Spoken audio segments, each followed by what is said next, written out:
आप देख रहे हैं अब की बार किसकी सरकार, न्यूज नेशन का ओपिनियन पोल जो आज हम गुजरात के संदर्भ में आपके सामने लेकर हाजिर हुए हैं।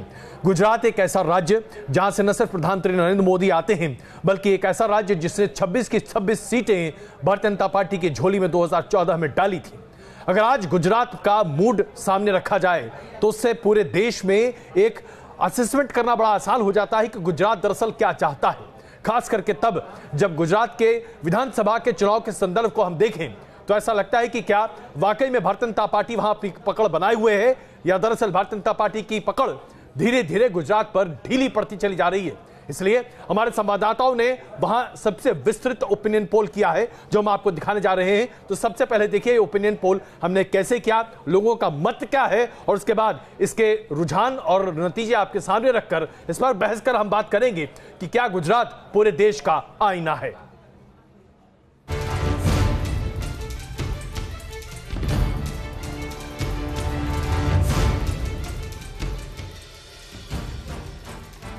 2014 के लोकसभा चुनाव में बीजेपी ने गुजरात की सभी 26 सीटें जीतकर रिकॉर्ड कायम किया था, लेकिन उसके बाद हुए विधानसभा चुनावों में बीजेपी ने 2 दशक में सबसे खराब प्रदर्शन किया।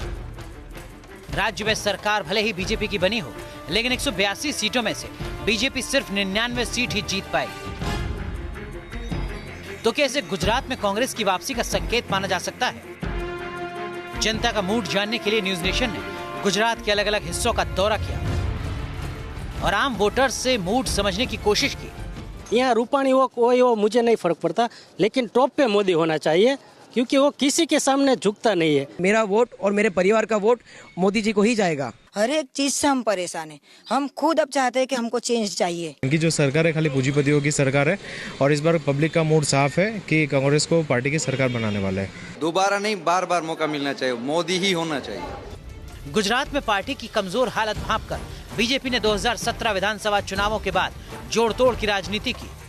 हार्दिक पटेल के आरक्षण आंदोलन के बाद 1990 के दशक से बीजेपी का मजबूत पाटीदार वोट बैंक कांग्रेस की तरफ फिसलने लगा था। अब तो हार्दिक पटेल भी कांग्रेस में शामिल हो चुके हैं। इस नुकसान की भरपाई के लिए बीजेपी ने गैर पाटीदार ओबीसी नेताओं को पार्टी में शामिल किया है। इसमें कुंवर जी भाई बावलिया भी शामिल हैं, जो कोली समाज के बड़े नेता माने जाते हैं। बीजेपी ने 5 कांग्रेस विधायकों को शामिल किया है। इसके साथ ही पार्टी ने कई सीटों पर सांसद भी बदले हैं। पूर्व कांग्रेस नेता शंकर सिंह बाघेला के बेटे महेंद्र बाघेला भी बीजेपी में एंट्री ले चुके हैं। फिर भी नॉर्थ गुजरात और सौराष्ट्र की कई सीटों पर कांग्रेस और बीजेपी के बीच कड़ी टक्कर है। इस पूरे हफ्ते हमने आपको गुजरात की ग्राउंड रिपोर्ट दिखाई और अब देखिए गुजरात का ओपिनियन पोल सिर्फ न्यूज नेशन पर।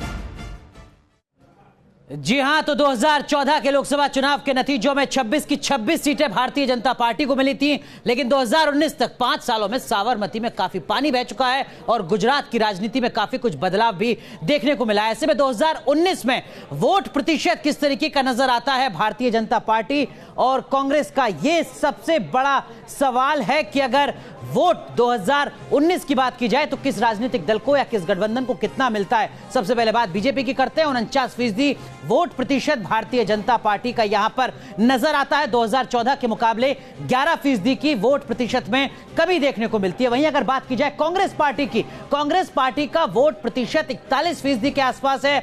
5 साल के मुकाबले 8% वोट ज्यादा बढ़ा है कांग्रेस पार्टी का। अन्य के खाते में 6% वोट जाते हैं।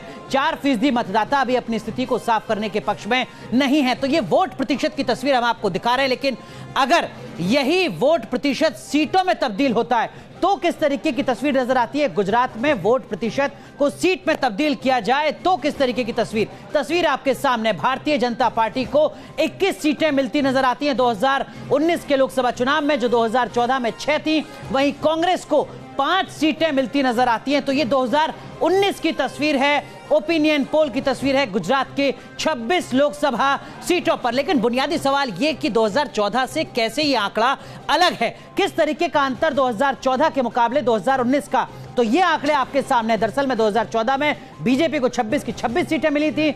अब की बार न्यूज नेशन के ओपिनियन पोल के मुताबिक 21 सीटें यानी 5 सीटों का नुकसान। इसका सीधा मतलब ये कि 5 सीटों का फायदा कांग्रेस पार्टी को। तो ये आंकड़ा है पूरे ओपिनियन पोल का। और अजय जी, क्या कुछ इसका मतलब है, समझना यही दिलचस्प होगा। बिल्कुल बिल्कुल, इस पर कोई शक नहीं है। प्रभात झा जी हमारे साथ हैं, अमी याग्निक जी कांग्रेस हमारे साथ हैं, संजीव श्रीवास्तव जी वरिष्ठ पत्रकार, मधुकेश्वर जी, एनके सिंह साहब और कुर्बान अली जी हमारे साथ मौजूद हैं। आप सबका स्वागत है। प्रभात झा जी, पहला सवाल आपसे, 26 की 26 सीटें आपके पास थीं, लेकिन अगर वोट शेयर के आधार पर देखा जाए तो तकरीबन 11% का नुकसान आपको हो रहा है। ठीक वैसे ही जैसे कि विधानसभा के चुनाव के दौरान आपको 11% के आसपास का नुकसान हुआ था। तो मैं आपसे जानना चाहता हूं, एक ऐसे राज्य में जहां पर आपकी पकड़ बहुत मजबूत रही है, आप ये नुकसान कैसे झेलेंगे?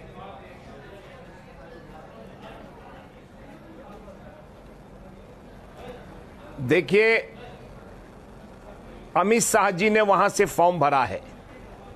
मूलतः प्रधानमंत्री जी गुजरात से हैं।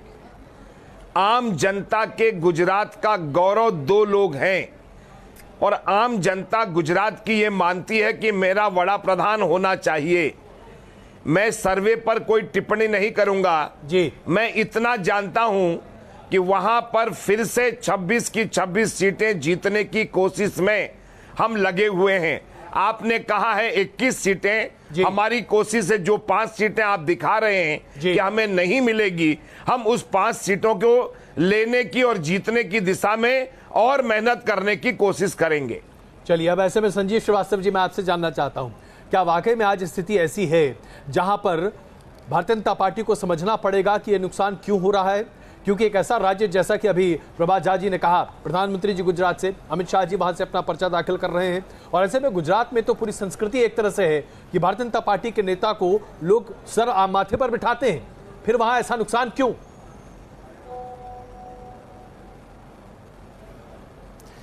मतलब मैं थोड़ा सा हैरान हूं इस सर्वे से, क्योंकि देखिए, असेंबली इलेक्शंस पे हम नजर डालें तो कांग्रेस काफी नजदीक आ गई थी और बीजेपी बड़ी मुश्किल से बहुमत का आंकड़ा छू पाई थी, तो उसके अनुसार तो कांग्रेस की सीट ज्यादा होनी चाहिए थी। लेकिन चूंकि ये लोकसभा चुनाव है और एक आम मत है कि प्राइम मिनिस्टर मोदी गुजरात से हैं, अमित शाह वहां से हैं, ओम माथुर बहुत पुराने गुजरात के प्रभारी 2 बार पहले भी रहे हुए हैं, जब मुख्यमंत्री थे नरेंद्र मोदी, उनको वापस प्रभारी बनाया गया, और जो उनसे कभी कभी बात होती है तो वो बिल्कुल इस तरह का आकलन देते हैं 26 में से 24 है, 26 में से 25, और उनका लॉजिक ये है कि कार्यकर्ताओं की जबरदस्त एक जमावड़ा है बीजेपी के पास। मोदी जी का गृह राज्य है तो वहां की जनता फिर चाहेगी कि किसी भी तरह से बीजेपी को ज्यादा से ज्यादा सीट्स मिले, और फिर एक जो पूरा कैंपेन मोमेंटम, जिस तरह से अमित शाह भी वहां पहुंच गए। बट अगर ये आंकड़ा सही होता है तो मुझे तो लगता है कि ये बहुत बड़ी उपलब्धि होगी कांग्रेस के लिए और एक बड़ा सेटबैक होगा बीजेपी के लिए, अगर वो 5 सीटों का नुकसान उठाते हैं वहां पे। मुझे नहीं लगता इससे ज्यादा सीट्स का नुकसान होगा। हमारे साथ मधुकेश्वर भी हैं, वरिष्ठ पत्रकार। मधु जी, आपके मुताबिक क्या कुछ वजह नजर आती है गुजरात में अगर बीजेपी की 5 सीटें कम हो रही हैं? क्या आपको लगता है कि 2014 के मुकाबले 2019 तक तस्वीर काफी बदली है? मुख्यमंत्रियों के चेहरों को बदलना, राज्यसभा का बहुत ज्यादा जटिल चुनाव और विधानसभा चुनाव के नतीजे, बहुत सारे ऐसे फैक्टर्स हैं क्या? मधु जी।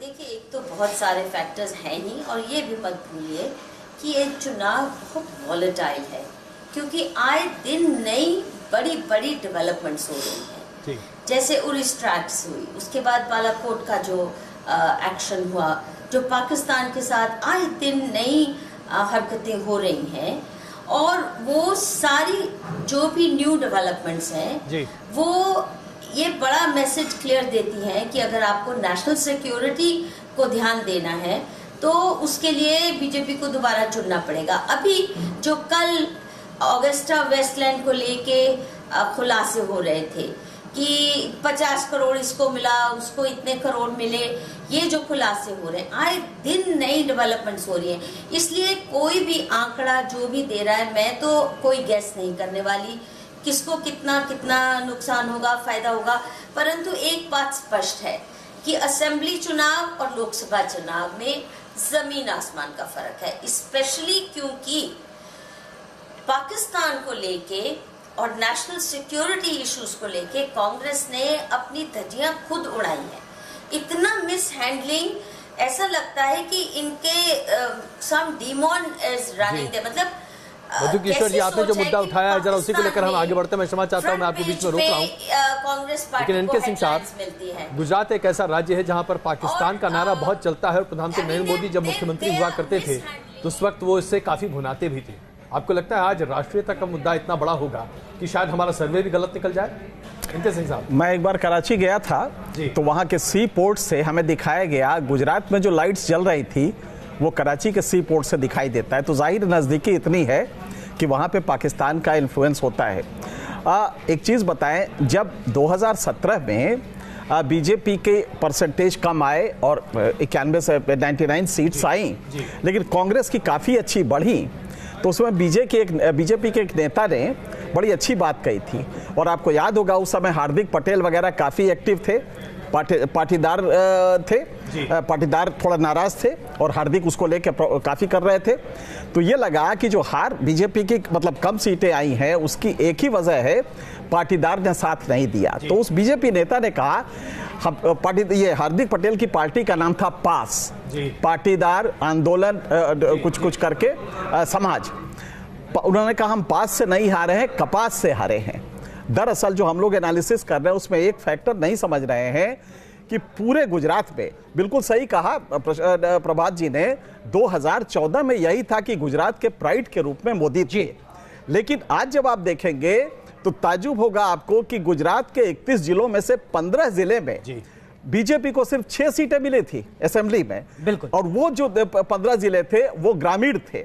तो रूरल डिस्ट्रेस गुजरात में काफी बढ़ा और कपास के दाम, जो कि उस जमाने में, आज भी वही स्थिति है क्योंकि एक्सपोर्ट नहीं है, कपास की नाराजगी आज भी है और इसकी वजह से आपका रिजल्ट जो है पोल परसेंटेज वही है जो विधानसभा में था, असर वोट पर नजर आता है। उसकी वजह से सिर्फ एक चीज होगी, इसका सिर्फ एक नतीजा होगा कि कांग्रेस की सीटें रूरल गुजरात में काफी बढ़ेंगी। इसको 5 से ज्यादा बढ़ने की उम्मीद है? बिल्कुल 5 से ज्यादा होगी, मेरा अंदाजा है कि 8 से 10। बिल्कुल, लेकिन कुर्बान अली सर, पाकिस्तान का जिक्र यहां पर हो रहा था, सवाल न्यूज नेशन ने भी अपने ओपिनियन पोल में पूछा पाकिस्तान को लेकर ही कि क्या एनडीए सरकार पाकिस्तान को मुंहतोड़ जवाब देने में कामयाब रही है। 60% लोगों ने कहा कि हां, एनडीए सरकार ने पाकिस्तान को आतंक के मोर्चे पर मुंहतोड़ जवाब दिया है। आपको लगता है कि यही वो एक बड़ा पहलू हो सकता है गुजरात में भी, जिसका फायदा कहीं ज्यादा मिले, जिसकी ओर इशारा भी मधु किशोर जी भी कर रहे हैं? अनुराग, मैं आपके इस पोल को तो कंटेस्ट नहीं करूंगा, जाहिर है कि साइंटिफिक तरीके से किया गया है होगा और उसके जो नतीजे हैं वो रुझान वो कितने नतीजों में बदलेंगे तो 23 मई के बाद पता चलेगा। लेकिन बीजेपी इस वक्त यानी 2014 में ऑल टाइम हाई थी, अब 26 से ज़्यादा सीटें तो हो नहीं सकती, बिल्कुल, और हर चीज़ का एक सैचुरेशन पॉइंट होता है। और अभी जो विधानसभा चुनाव हुए उनमें हमने देखा, और जैसा अभी एनके सिंह साहब ने कहा, मैं इससे सहमत हूँ कि प्योरली अर्बन रूरल डिवाइड था उस असेंबली इलेक्शन में जी, और उस इलेक्शन में भी पाकिस्तान को मुद्दा बनाया गया था और उस चुनाव में भी कहा गया था कि अगर यहाँ कांग्रेस जीत गई तो पाकिस्तान में पटाखे छूटेंगे। लेकिन उसके बावजूद जी किन हालात में बीजेपी ने सरकार बनाई, ये किसी से छुपी हुई बात नहीं है।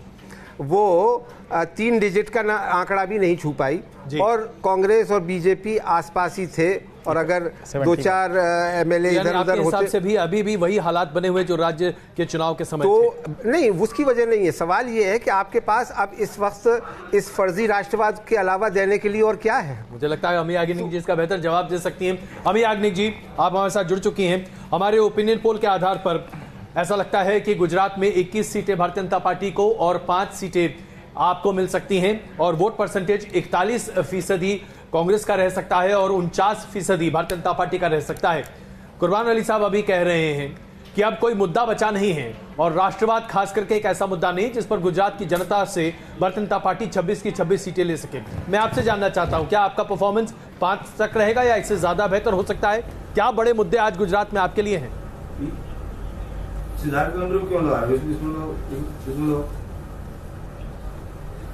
अमी याग्निक जी, आप हमारी आवाज सुन पा रही हैं? चलो हो गया, ठीक हो गया ना, ठीक है। ऐसा लगता है कि अमी जी हमारी आवाज नहीं सुन पा रही। मुझे लगता है कि हमें कुछ आंकड़े स्पष्ट कर दे, तब तक हम इसको ठीक कर लेते हैं। और अभी हम आपके सामने ये आंकड़े प्रस्तुत कर रहे हैं जिसके आधार पर आप ये समझ सकते हैं। अनुराग, मुझे लगता है कि आपको जी बिल्कुल, तो किस तरीके के सवाल हमने पूछे और उनके जवाब किस तरीके के आए ये हम आपको बता रहे हैं। देखिए जरा, मोदी सरकार में महंगाई काबू में रही। 51% लोगों ने कहा कि हाँ, महंगाई के मोर्चे पर मोदी सरकार सफल रही है। सिर्फ 43% लोगों ने कहा कि नहीं, जबकि 6% लोगों ने कहा कि वो कुछ कहने की स्थिति में नहीं है। तो ये महंगाई के मोर्चे पर किस तरीके का रुख रहा ओपिनियन पोल में, वो हम आपको दिखा रहे हैं गुजरात के लोगों में। और रोजगार एक बड़ा मुद्दा देश के बाकी हिस्सों में जो नजर आता है, उसको लेकर गुजरात में जब सवाल पूछा गया तो 50% लोगों ने कहा कि नए अवसर मिले हैं रोजगार के एनडीए की शासनकाल में। वहीं 44% ने कहा कि नहीं, रोजगार के मुद्दे पर बहुत ज्यादा स्थिति बेहतर नहीं हुई। नोटबंदी एक बड़ा मुद्दा 2014 से 2019 के बीच में, और जब नोटबंदी को लेकर गुजरात के लोगों से सवाल पूछा गया तो 56% लोगों ने कहा कि हाँ, इकोनॉमी को नुकसान पहुंचा है नोटबंदी के कारण, जबकि 33% ने कहा कि नहीं, अर्थव्यवस्था को बहुत ज्यादा नुकसान नोटबंदी। बिल्कुल, आइए अपना सवाल हम एक बार फिर अमी याग्निक जी के पास रखें। अमी याग्निक जी, हमने अपने ओपिनियन पोल में दिखाया है कि कांग्रेस को 5 सीटें मिल सकती हैं, भारतीय जनता पार्टी को 21 सीटें मिल सकती हैं। अगर आप वोट शेयर की बात करें तो 41 और 49% की बात कही जा रही है आपके और कांग्रेस, माफ कीजिएगा, बीजेपी के बीच में। ऐसे में मुद्दे भी हमने आपके सामने रखे। मैं आपसे जानना चाहता हूं, आज राष्ट्रवाद कितना बड़ा मुद्दा है गुजरात में?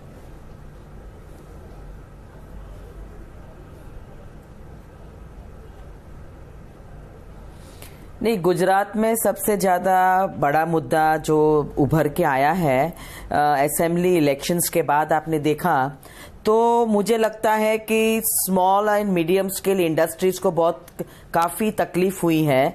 तो इंडस्ट्री को भी ये जो जिस तरह से नुकसान हुआ है डीमोनेटाइजेशन और जीएसटी से, उसका थोड़ा काफी असर आपको दिखेगा जी। तो राष्ट्रवाद तो ठीक है, गुजरात में ये लोग जमीनी मुद्दे हैं, वो सौराष्ट्र में जो पानी का है और जो ये चाहे आपने महंगाई का सर्वे करवाया है ना करवाया हो, वो एक मुद्दा रहेगा। पानी का बहुत बड़ा मुद्दा रहेगा, किसानों का मुद्दा रहेगा, और ये जीएसटी डीमोनेटाइजेशन का, चाहे कितना भी आप डिबेट करो या ना करो, ये मुद्दा जरूर जमीनी हकीकत है। और इंडस्ट्रीज और एमएसएमई वाले को बहुत फर्क पड़ा है। तो वो वहाँ मरमर तो है। और आपने असेंबली इलेक्शन में देखा कि बिल्कुल 100 नहीं, 2 नंबर पे आके, 2 आंकड़े में आके बीजेपी सिमट के रह गई थी। बिल्कुल, प्रभात जी, इसका जवाब दीजिए। ज्यादा प्रैक्टिकल है और इस वजह से आपका सर्वे चाहे 5 कहे और बहुत ज्यादा नंबर आएंगे। कांग्रेस का नंबर बहुत ज्यादा बढ़ेगा। चलिए, कांग्रेस का नंबर बढ़ेगा, ग्राफ नीचे ही नीचे जा रहा है। बिल्कुल, प्रभात झा जी, नोटबंदी एक बड़ी समस्या रही और नोटबंदी की वजह से अगर हम अपने सर्वे के आधार पर भी देखें, 56% हमारे रेस्पॉन्डेंट्स कहते हैं कि नोटबंदी ने उनकी कमर तोड़ दी है। इसके बावजूद आपको उम्मीद है कि आप बेहतर प्रदर्शन कर पाएंगे, कैसे?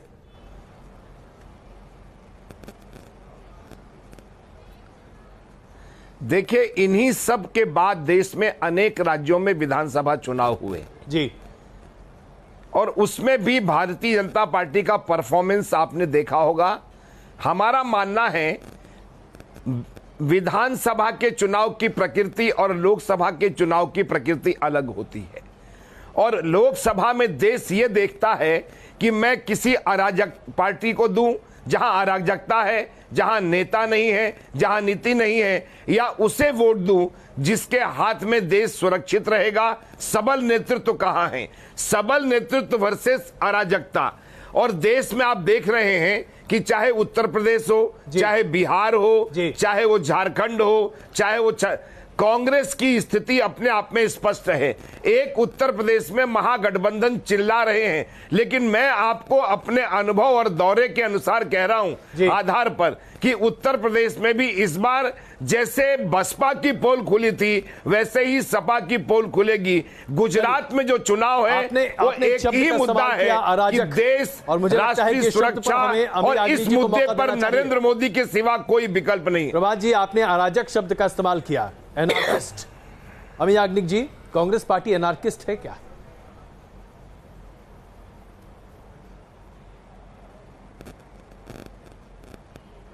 देखिए,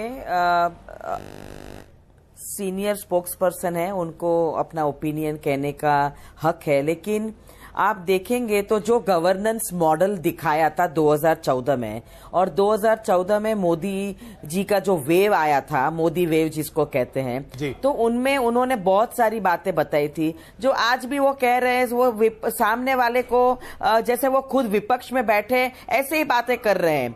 अगर इतना बड़ा मैंडेट मिला है प्रजातंत्र में, प्रजा ने आपको इतना सारा मत दिया कि आपकी जुबान पे, आपकी बात पे यकीन करके कि आप इतना अच्छा गवर्नेंस मॉडल लाएंगे, आप सबको अच्छे दिन दिखाएंगे, आप सबको 15 लाख रुपए देंगे, तो ये क्या, ये अराजकता नहीं लाए तो क्या लेके आए? आपने सपने दिखाए, अपनी प्रजा है, अपने ही लोग हैं, उनको आपने इतने झूठे वायदे दिए। अगर सब कुछ ऐसा ही है तो क्या कारण है कि बीजेपी अभी भी 26 में से 21 सीटों पर बढ़त बनाए हुए प्रश्न हल नहीं हुआ? अगर स्थितियां इतनी खराब है तो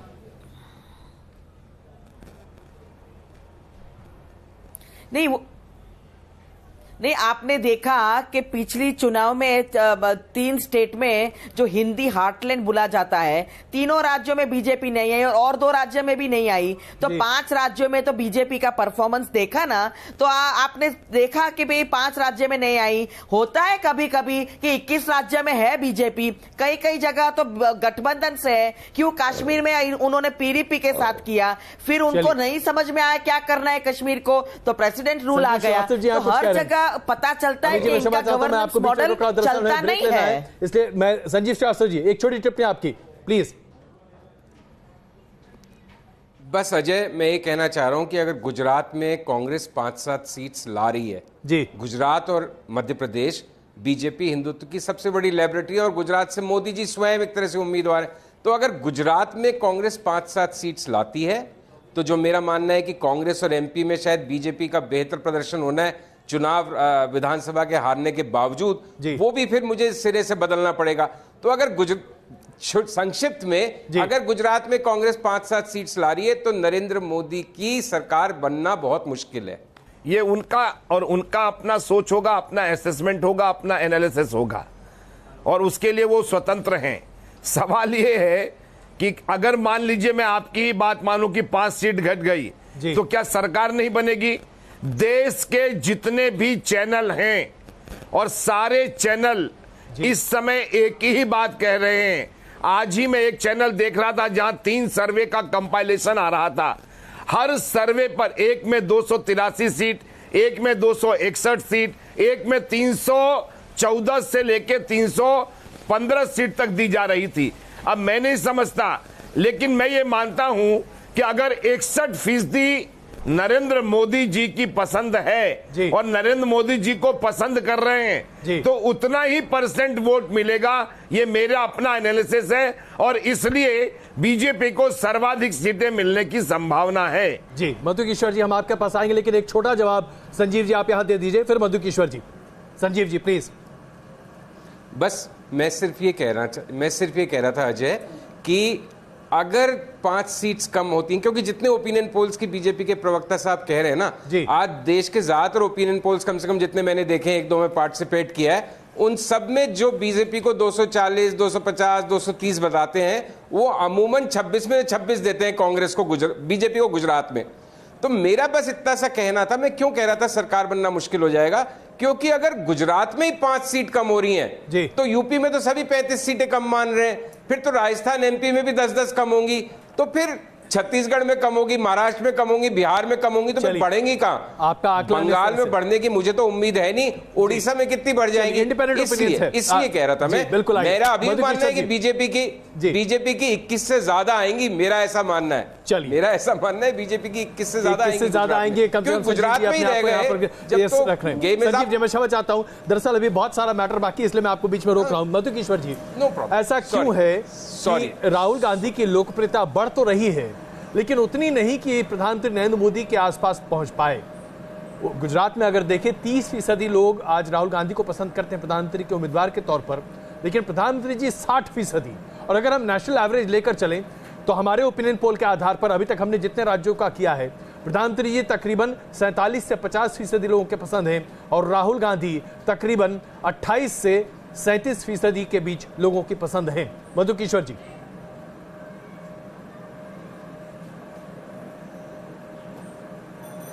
देखिए, मैं कोई सेफोलॉजिस्ट भी नहीं हूँ और ओपिनियन पोल्स की कोई माहिरता भी नहीं है मुझ में। मुझे सिर्फ इतना पता है कि मेरे जैसे बहुत लोग हैं जो बीजेपी सरकार की कई पॉलिसी से बहुत नाखुश रहे हैं, परंतु कांग्रेस हमें मजबूर कर रही है कि हम केवल बीजेपी की ओर ही देखें, क्योंकि कुछ अहम मुद्दों पे जिसमें देश के सर्वाइवल का सवाल है, जिसमें नेशनल सिक्योरिटी का सवाल है, जिसमें माओइज्म और सेसेशनिज्म को डील करने का सवाल है, जिसमें पाकिस्तान के जो हमले हो रहे हैं उनसे डील करने का सवाल है। कांग्रेस तो लगता है कि पाकिस्तान से जाके इलेक्शन लड़े तो शायद ज्यादा वोट जीत लेगी। जिस तरह की वो हरकतें कर रहे हैं, जो आर्मी के साथ अभी इतनी बड़ी गद्दारी, आप बहुत बड़ी टीका टिप्पणी कर रही हैं कांग्रेस पर। अमी याग्निक, आप सुन रहे हैं, वरिष्ठ पत्रकार मधु किश्वर बता रहे हैं कि क्यों बीजेपी अभी भी मतदाताओं की पहली पसंद हो सकती है, खासकर सुरक्षा के मोर्चे पर। अमी याग्निक, और ये सवाल जब हमने भी पूछा मतदाताओं से कि क्या पाकिस्तान को या कहिए आतंक को मौजूदा सरकार जवाब दे पाई है करारा, तो बड़ी संख्या में जो लोग शिरकत कर रहे थे ओपिनियन पोल में, उन्होंने कहा कि हाँ, एनडीए सरकार ने पाकिस्तान को मुंहतोड़ जवाब दिया है। 60% लोगों की ये राय है, जबकि 30% लोगों को लगता है कि जवाब नहीं मिला। अमी याग्निक, आपको लगता है कि सुरक्षा एक बड़ी चुनौती है कांग्रेस पार्टी के सामने, जिसकी ओर इशारा यहां पर मधु किश्वर भी कर रही है?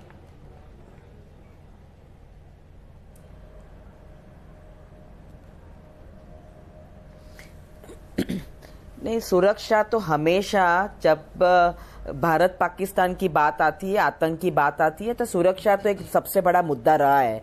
पर इस बार जो मुद्दा है वो आज नौजवान हमारे हैं, उनके रोजगारी, बेरोजगारी, शिक्षा का, स्वास्थ्य का है। आप गांव में, रूरल एरियाज में जाएंगे तो कई जगह प्राइमरी हेल्थ केयर सेंटर्स चल ही नहीं रहे, डॉक्टर्स है नहीं वहां पे। तो ये सारे मुद्दे पे जमीनी हकीकत है। सुरक्षा भी एक मुद्दा है, पर प्रजा ने देख लिया है। आपने बताया कि 61% लोगों ने कहा कि भाई प्राइम मिनिस्टर तो मोदी जी होने चाहिए, और 30% ने कहा गुजरात में कि राहुल जी होने चाहिए। आप अभी इतना सोचो कि गुजरात से प्राइम मिनिस्टर आ रहे हैं, 20 साल से वहां पे वो चीफ मिनिस्टर रह चुके हैं, और यहाँ पे प्राइम मिनिस्टर है। उनका ट्रैक रिकॉर्ड, उनका कार्यकाल देखते हुए सिर्फ 60% ने दिया, 100% को देना चाहिए था। और राहुल जी ने तो वहां चीफ मिनिस्टर भी नहीं रहे हैं, फिर भी उनमें एक आशा है कि ये 30% लोगों ने बताया। तो आप देख रहे हैं कि वो प्रधानमंत्री होके वहां गुजरात से इस बार लड़ भी नहीं रहे हैं, तो गुजरात ने बताया हो रहा है उनका। तो ये सारे पॉइंट्स आएंगे। आपका ओपिनियन पोल जो भी कहता है। जी याग्निक जी सुन लेते हैं। कुर्बान अली जी, राष्ट्रीय सुरक्षा को सवाल रख रहे हैं। जी, राष्ट्रीय नहीं, मैं उसमें जोड़ रहा हूं कि आप राष्ट्रीय सुरक्षा की बात हो रही थी, और राष्ट्रीय सुरक्षा पे अब ये ऐसा माना जा रहा है कि चुनाव होने जा रहा है। जी, इंदिरा गांधी से बड़ा तो अभी ऐसा कोई प्रधानमंत्री हुआ नहीं जिसने पाकिस्तान के 2 टुकड़े कराए, और जिसने सिक्किम जैसे स्वतंत्र देश को भारत में शामिल कराया जी, और उसके बाद 77 में जनता ने उन्हें सत्ता से बाहर फेंक दिया, इतने बुरे तरीके से कि कभी उन्होंने कल्पना भी नहीं की होगी। एनडीए की सरकारें, चाहे वाजपेयी जी की रही हो या नरेंद्र मोदी की, देश की सीमाएं सिकुड़ी हैं, चाहे कारगिल का मामला हो, चाहे डोकलाम का मामला हो। उसके बाद में आप राष्ट्रीय सुरक्षा को सवाल बना करके चुनाव में जा रहे हैं, देश को ये बताने के लिए कि हम इस देश की सुरक्षा करेंगे। प्रभात जी इसका जवाब दे रहे। प्रभात जी प्लीज।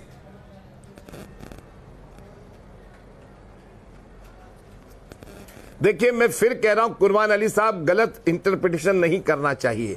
इतिहास गवाह है, 71 के बाद 77 में चुनाव हुआ, 75 में इमरजेंसी लगी, इंदिरा जी को इमरजेंसी की सजा मिली, बिना वजह हम लोगों को जेल भेजा गया था।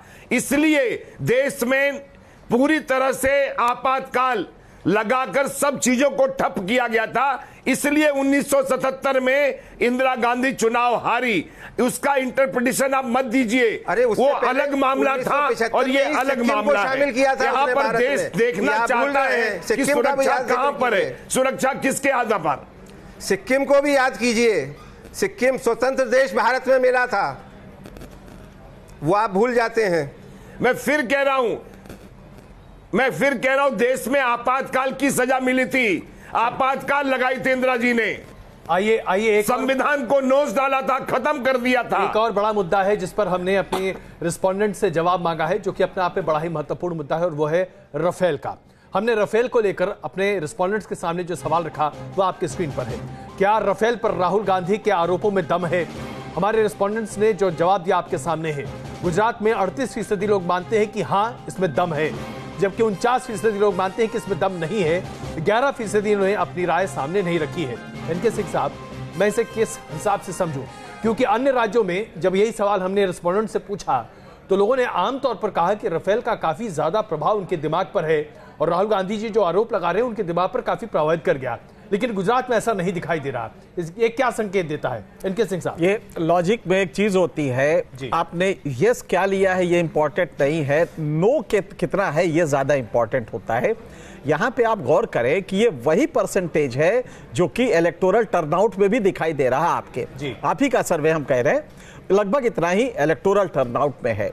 अगर ये है तो गुजरात ऐसी जगह पे जहां के प्राइड के रूप में मोदी जी हैं, जाहिर है कि मोदी जी को जब आप पूछेंगे प्रधानमंत्री कौन हो गया तो विकल्प के रूप में राहुल गांधी नहीं है, अभी तक वो इमर्ज नहीं कर पाए हैं उस तरह से। लेकिन अगर आप ये पूछेंगे कि रोजगार का क्या हुआ, एमएसएमई सेक्टर का क्या हुआ, एग्रेरियन डिस्ट्रेस का क्या हुआ, किसानों की बदहाली का क्या हुआ, तो ये जवाब कुछ और होंगे। नतीजा ये है कि अगर 38% ये कह रहे हैं, आज लड़ाई इसकी नहीं है कि मोदी के मुकाबले कौन, आज लड़ाई है कि मोदी जो 2014 में एक लगता था भारत के भाग्य विधाता हैं, 5 साल के बाद मोदी दी परफॉर्मर, मोदी ने परफॉर्म कैसा किया है ये 5 साल बाद, तो मोदी वर्सेस मोदी है ये, एक्चुअली ये मोदी वर्सेस राहुल नहीं है। तो आप जब ये पूछेंगे कि मोदी जो 2014 में थे, आपने सोचा था क्या वो मोदी 2019 में है, तब आपको नजर आएगा कि नहीं साहब कई चीजें उन्होंने नहीं की है। प्रभात झा जी इसका जवाब दीजिए। प्रभात झा जी,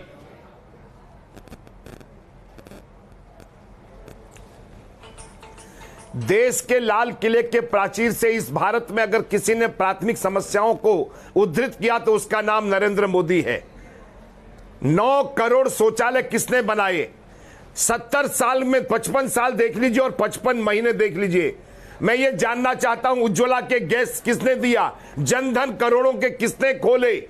ये एक नहीं, ऐसे अनेक आंकड़े दिए जा सकते हैं, बताए जा सकते हैं। देश में जो स्थितियां बदली है, गांव में खुशहाली आई है, 100% बिजली पहुंची है, ये किसने किया है? क्या नरेंद्र मोदी नहीं है? गरीबों के लिए अगर किसी ने काम किया है तो एकमात्र नरेंद्र मोदी जी ने किया है। इसलिए जब हम 55 साल और 55 महीने की तुलना करते हैं तो नरेंद्र मोदी की 55 महीने 55 साल पर भारी पड़ता है। इसलिए हम एनके सिंह साहब से भी कहेंगे कि आज जो परफॉर्म किया है, हम परफॉर्मेंस पर वोट मांगने जा रहे हैं। जी बिल्कुल सही है, जो बातें वो कह रहे हैं बिल्कुल सही कि उज्ज्वला घर घर में पहुंचा। मैंने स्वयं देखा है कि जो मेरी दादी आंख फूट जाती थी धुएं में, उनके पास उज्ज्वला पहुंची, इसमें कोई दो राय नहीं है। लेकिन दूसरी तरफ जब आप देखेंगे तो फेल कहां हुआ है मोदी जी? पिछले 41 साल में पहली बार रोजगार 6.1% हुआ, बेरोजगारी इतनी बुरी स्थिति है। किसानों का प्रोड्यूस 17 साल में लोएस्ट आज रहा है 2018 में, क्योंकि एग्रीकल्चर प्रोडक्शन बढ़ गया, एक्सपोर्ट खत्म, उसे मोदी की गलती नहीं है, वर्ल्ड में एक्सपोर्ट भारत का खत्म हो गया, जिसकी वजह से आपका सामान डंप हो गया, रेट्स नीचे आ गए, आपने उसका कोई मैकेनिज्म नहीं निकाला। तो जो मोदी जी भी जानते होंगे शायद ये बात कि एग्रेरियन डिस्ट्रेस का कारण यह है कि एग्रीकल्चर प्रोड्यूस की कीमत कम हो गई। आप एक छोटा सा लिए गुजरात का मैं एक किस्सा बता दूं, एक छोटा सा बता दूं, मूंगफली आपका जो 5,000 पर एकड़ खर्च लगता था 8,000 एकड़ हो गया और कॉस्ट उसकी कम हो गई। तो जबरदस्त नाराजगी इन वजूहात से है, के साथ साथ मूंगफली भी गुजरात में खासकर। लेकिन अमी याग्निक, क्या आपको लगता है कि कांग्रेस पार्टी के सामने सबसे बड़ी चुनौती 2019 में भी यही है कि नरेंद्र मोदी भी गुजरात से आते हैं, अमित शाह भी गुजरात से आते हैं, कांग्रेस अभी भी प्रतीकों की लड़ाई लड़ रही है नेतृत्व के स्तर पर, और साथ ही आरोप यह भी कि 2004 और 2009 में आपने जो वादे किए थे वो वादे तक पूरे नहीं आपने कर पाए, तो कहीं ना कहीं ट्रस्ट डेफिसिट की भी समस्या है चेहरों के साथ साथ। अमी याग्निक,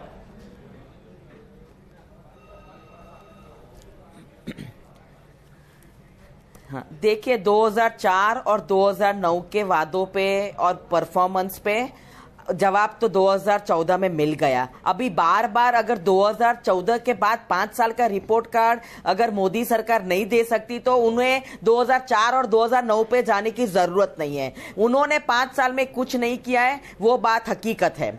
ये बात जरूर है कि प्रधानमंत्री गुजरात से आते हैं पर लड़ नहीं रहे गुजरात से। अमित शाह जी गुजरात में लड़ रहे हैं पर उन्होंने ऐसी सीट पसंद की है कि मुझे लगता है शायद सबसे स्ट्रांग और सबसे सेफेस्ट सीट है अडवाणी जी की। अगर वो चाहते और वो उनको ऐसा लगता कि बीजेपी वर्ल्ड दुनिया की सबसे बड़ी पार्टी है, बीजेपी ने इतना सारा अच्छा काम कर लिया है, तो कहीं से भी वो लड़ सकते थे। क्यों उन्होंने सबसे सेफेस्ट सीट ली गुजरात में? तो ये सारे बातें वायनाड को लेकर भी सवाल होगा ना अंदाज में। और उसके बाद हमें बीजेपी वायनाड पर भी सवाल खड़ा करेगी। क्यों बीजेपी सुरक्षा की बात करती है? नहीं, बीजेपी रिपोर्ट कार्ड क्यों नहीं देती है? एनएसएसओ का डेटा क्यों नहीं देती है? बेरोजगार की बात क्यों नहीं करती है? पब्लिक स्कूल सारी स्कूलें बंद कर दी है, बच्चों को शिक्षा क्यों नहीं मिलती है? स्वास्थ्य के बारे में क्यों नहीं बोलती है? चलिए, सिर्फ आपने जो सुरक्षा के बारे में क्यों कह रही है? याग्निक जी, आपने जो मुद्दे उठाए इस पर प्रभात जी जवाब दें उससे पहले मैं संजीव जी के पास चलूं। बीजेपी ने अपना रिपोर्ट कार्ड नहीं बताया है। संजीव जी, जो मुद्दे अभी अमित याग्निक जी उठा रही हैं, क्या वाकई में भारतीय जनता पार्टी इस पर चुप रही है? संजीव जी प्लीज। देखिए, सबसे पहले तो मैं एनके सिंह को कॉम्प्लीमेंट करना चाहूंगा कि ये जो मोदी वर्सेस मोदी की जो उन्होंने बात कही है, ये शायद मौलिक है, मैंने तो इससे पहले सुनी नहीं और बिल्कुल उपयुक्त है, क्योंकि दरअसल मोदी के सामने कोई नहीं। देखिए, एक तरफ तो चुनाव, बीजेपी का कार्डर, इतनी जबरदस्त मशीनरी, इतने संसाधन साधन और ऐसे कमिटेड, इतने हंगर वाले, इतने रुथलेस नेता, उनका हाईकमान वो लड़ रहा है। और दूसरी तरफ कांग्रेस की तरफ से तो बाय एंड लार्ज जनता लड़ रही है। कांग्रेस तो कोई उस तरह की ऑर्गेनाइजेशन या पार्टी की तरह से इस चुनाव में खड़ी नहीं हो पाई, नंबर 1। नंबर 2, ये जो मोदी के वर्सेस मोदी की जो बात है ना, ये इसलिए बिल्कुल सही बात है कि मैं अब इस इलेक्शन की, राजस्थान में जो विधानसभा इलेक्शन हुए थे, अभी वेस्टर्न यूपी में भी गया था मैं, तो जो उज्ज्वला स्कीम थी ना, तो उज्ज्वला स्कीम में पहली बार तो गैस सबको फ्री मिली, दूसरी बार खरीदने पड़ रहे हैं। तो कई लोगों ने घर में खाली सिलेंडर रख के सजा के, तो स्कीम्स में प्रॉब्लम है। और दूसरी बात, एक्चुअली लोगों को शिकायत यह है कि मोदी को इतनी उम्मीद से, इतनी आशाओं के साथ लोगों ने जिता के भेजा था। एक गांव वाले ने मुझसे कहा कि अगर ये इतने वादे नहीं करते ना तो 50 साल राज करते देश में, लेकिन अब वादे इतने कर दिए कि वो कंप्लीट हो ही नहीं सकते। संजीव जी, आपने पते की बात कही।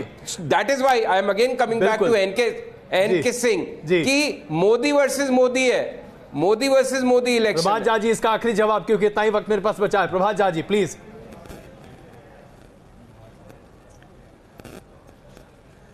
देखिए, मैं फिर कह रहा हूं संजय जी, इस देश की जनता यदि चुनाव लड़ रही है तो नरेंद्र मोदी की ओर से लड़ रही है।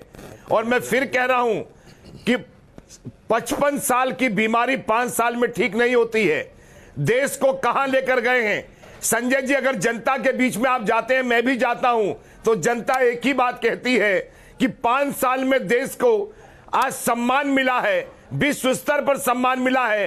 बेरोजगार भी कहता है कि अगर भारत में मेरी बेरोजगारी मुझे मंजूर है, लेकिन देश में नरेंद्र मोदी ही जरूरी है। ये आप जाकर बेरोजगारों से पूछिए, क्या 1 साल में बेरोजगारी पैदा हुई है? आज बेरोजगारी दूर करने के कितने उपाय हुए?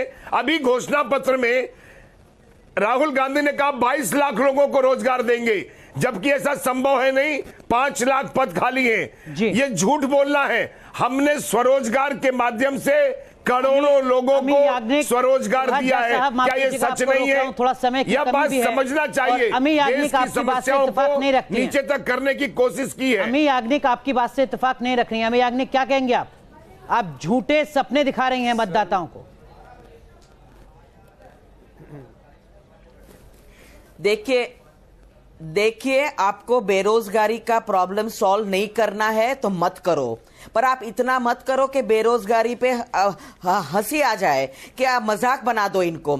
इतने बेरोजगार युवा हैं, कभी आपने देखा प्रधानमंत्री जी ने कुछ कहा उनके बारे में? पकोड़ा की बात करते हैं। अरे शिक्षा देनी चाहिए उनको वर्ल्ड में खड़ा रहना है, उनको सर उठा के इंफॉर्मेशन टेक्नोलॉजी के जमाने में शिक्षा ही काम आएगी। बेरोजगारी की बात नहीं करते। 22 लाख सरकारी नौकरियां खाली है, वो भरने का वादा किया है। बिजनेस चलाने के लिए 3 साल के लिए कोई भी नवयुवान को एंटरप्रेन्योर में कोई परमिशन नहीं लेनी पड़ेगी, उसका वादा किया है। वादा वो करते हैं, हमने किया है। हमने मनरेगा निभाया था, 14 करोड़ लोगों को गरीबी से निकाला था। तो ये क्या समझे, जिनको पॉलिसी कैसी लानी है वो समझ में नहीं आता है। वायदे 2014 में भी हुए, वायदे 2019 में भी हो रहे हैं। वादा किया, निभाया, क्या ये हो पाएगा?